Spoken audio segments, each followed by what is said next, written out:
Hi அஸ்ஸலாமு அலைக்கும். நம்ம நல்லூர் ரெசிபீஸில் இன்றைக்கி பார்க்க போகிறது பருப்பு போலி தான் பார்க்க போகிறோம். ஃபஸ்ட்டு 100 கிராம் கடலப்பருப்பு எடுத்து ஒரு மணி நேரத்துக்கிட்ட ஊற வச்சுக்கோங்க. அதுக்கப்புறம் 1 கப் மைதா மாவு எடுத்து கொஞ்சமாக கலருக்காக மஞ்சள் பொடியும் கொஞ்சமாக உப்பும் சேர்த்து நல்லா தண்ணி ஊற்றி பிசைஞ்சு எடுத்துக்கோங்க.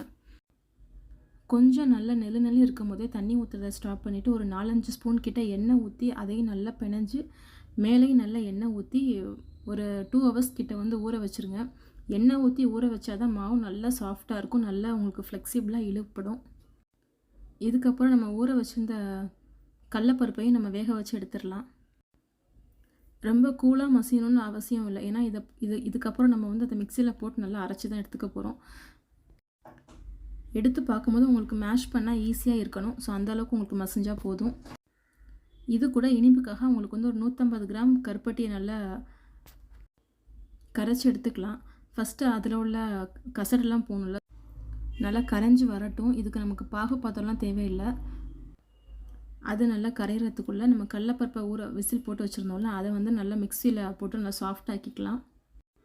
கருப்பட்டியுமே நல்லா மெல்ட் ஆயிடுச்சு. நல்லா ஃபில்ட்ரு பண்ணி எடுத்துகிட்டு உங்களுக்கு தேவையான அளவு கொஞ்சம் கொஞ்சமாக ஊற்றி அந்த கடலப்பருப்பையும் கருப்பட்டியையும் நல்லா மிக்ஸ் பண்ணி எடுத்துக்கோங்க.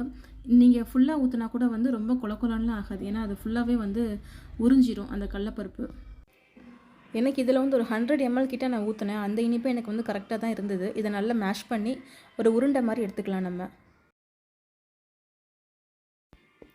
இதெல்லாம் போடுறப்ப எனக்கு ஒரு 10 உருண்டை கிட்ட வந்தது. இப்போ ஒரு 2 ஹவர்ஸ் கிட்ட நல்லா ஊறிடுச்சு இந்த மாவு. எவ்வளோ ஃப்ளெக்சிபிளாக இருக்குன்னு பாருங்கள்.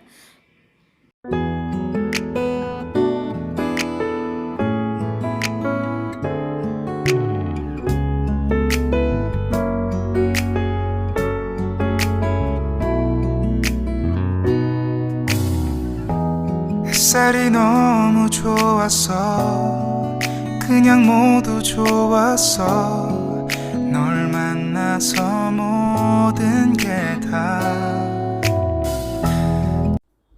இப்போ நம்ம பிணைஞ்சு வச்சுருக்கிற உருண்டையை அந்த மாவில் உள்ள ஸ்டஃப் பண்ணிக்கலாம். ஸ்டஃப் பண்ணும்போது கொஞ்சம் பார்த்து ஸ்டஃப் பண்ணுங்கள், அப்போ தான், இல்லைனா வெளியில் வந்துடும். நல்லா மாவு ஊறிந்தால் மட்டும்தான் நல்லா இழுத்து ஸ்டஃப் பண்ணுறதுக்கு ஈஸியாக இருக்கும். இதுக்கு கொஞ்சம் எண்ணெய் அதிகமாக தான் தேவைப்படும். ஸோ எண்ணெய் அதிகமாக இருந்தால் தான் அந்த மாவு அந்த போலியுமே நல்லா சூப்பராக இருக்கும். எல்லா மாவையும் ஒன்று ஒன்றா போட்டு எடுத்துக்கலாம். இப்போ நீங்கள் போலி போட்டுட்டு எண்ணெய் ஊற்றுனீங்க அப்படின்னா பொங்கி வராது.